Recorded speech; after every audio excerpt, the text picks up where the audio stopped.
En quoi, petite putain?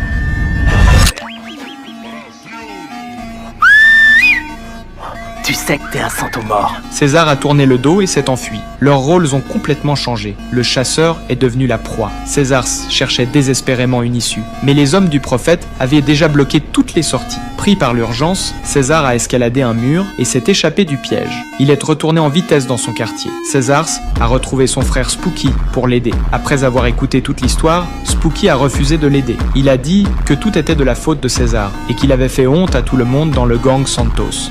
Je t'aime, Mano, mais t'es foutu. Bon anniversaire. César n'a eu qu'à partir, impuissant. César n'avait plus aucune issue. Pour éviter une guerre dans le quartier, il s'est rendu de lui-même au gang du prophète. Il a donné toutes les cages des membres du gang Santos. Le chef du gang du prophète était très content de sa réponse. J'ai prévu le coup. N'y pense même pas. Tout doux, 50 000 $. Tu dois régler tes comptes. De quoi tu parles?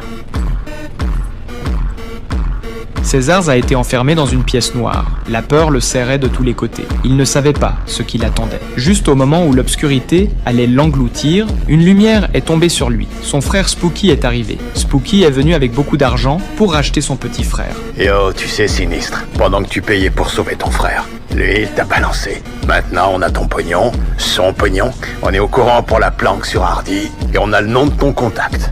La teuf du quartier va déchirer cette année.